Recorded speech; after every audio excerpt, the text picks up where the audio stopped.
Hi there BookTube, it's Eleanor here, and today we're continuing on my journey through my best books of the year, and today we're going to be looking at YA books. Most of my YA favourites this year have been in the fantasy and science fiction category of YA, with just one contemporary coming through with 5 stars, which is interesting to me because I think I read quite a lot of YA this year.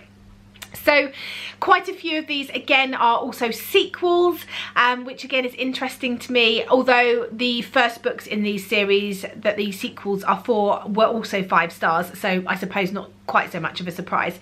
The first one wasn't a sequel, and that is Strange the Dreamer by Laini Taylor. I loved this book. I thought, well, I knew I liked Laini Taylor's writing. It's very beautiful, I feel, and I feel it really captures me and makes me believe that this place is real. I can feel this place, I can sense that this place, I feel like it's a place I could visit, which I love. And yet obviously I know it isn't because of all these weird and wonderful things that are going on. But I thoroughly enjoyed Strange the Dreamer. I do have the second book in the series. I believe it's actually not a series, the duology, which I'm putting off reading because, as always with things that I love, I don't want them to finish, and so I will get to it. But Strange the Dreamer is the story of Laszlo Strange. And there is this sort of city that people don't visit, and it used to be this wondrous place, and people don't visit. There was a sort of a catastrophic event, it's called Weep, and people don't actually know if it exists anymore, and this is about Laszlo getting involved in going there to help fix something and to help out, and it's his journey there and finding out a bit more about the backstory of this place, and finding out about him and a lot of different side characters. I know that sounds a little bit vague, but I think it's quite good to go in vague on this one. So yeah, I really loved this and definitely recommend it. If you like a more sort of lyrical prose and a dream-likey quality, then I think you'll like this, but it also does have that depth of world building and characters, which I think is really important as well. The next 2 books are the first and second in a series, and that is Scythe and Thunderhead by Neil Shusterman. I've talked about these books a few times on my channel. Scythe was a pure joy. It was such a fascinating idea. The world has come to this point where people don't die.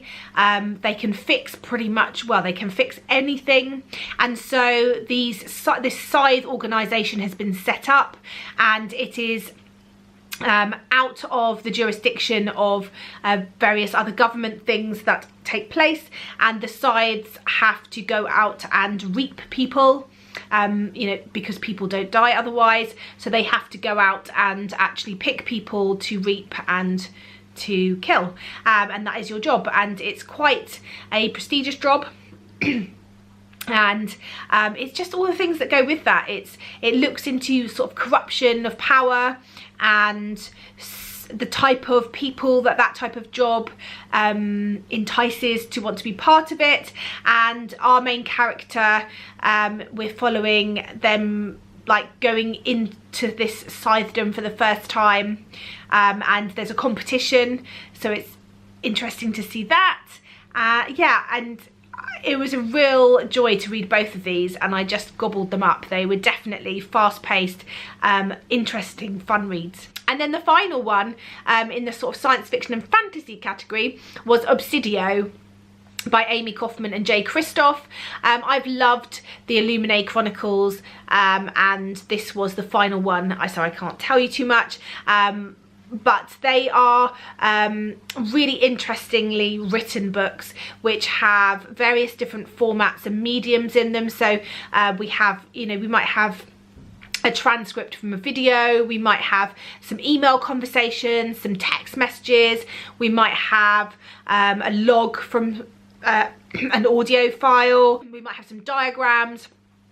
And these stories play out, and really in each of the it's sort of an overarching story, but really in each of these books we're following like almost like a couple or 2 people on various different ships after this one particular event where one sort of space station or one sort of planet has been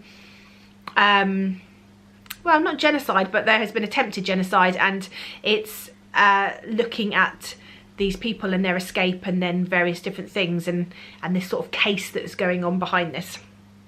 I really recommend this if you haven't heard of it, which I can't believe you're avid watchers of BookTube that you haven't yet. I definitely recommend reading those books. And then the final one, which is the YA contemporary, is Girl Made of Stars by Ashley Herring-Blake. And this book follows Mara and Owen. They are twins, and Mara's best friend Hannah has been dating Owen, and then accuses him of rape, and it's looking at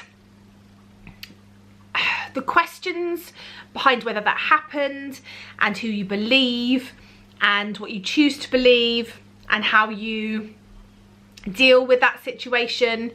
There's also a lot of LGBTQIA plus representation in this, and some interesting relationships there, and how you stick up for what you know is right, I think is a really important theme in there, and I thoroughly enjoyed this. I thought it was brilliant. It had me crying, I think, at the end, and I would definitely recommend it if you fancy a hard-hitting YA contemporary. So that is 5 books that I have loved this year, my best in the sort of YA category. My non-fiction I did yesterday, so if you haven't watched that already, you can go back and watch that and find out what non-fiction books were my favourite this year. And tomorrow will be my next lot of favourite books of the year. Have you read any of these? Were any of these your favourites? As always, let's chat in the comments down below. Bye for now, BookTube.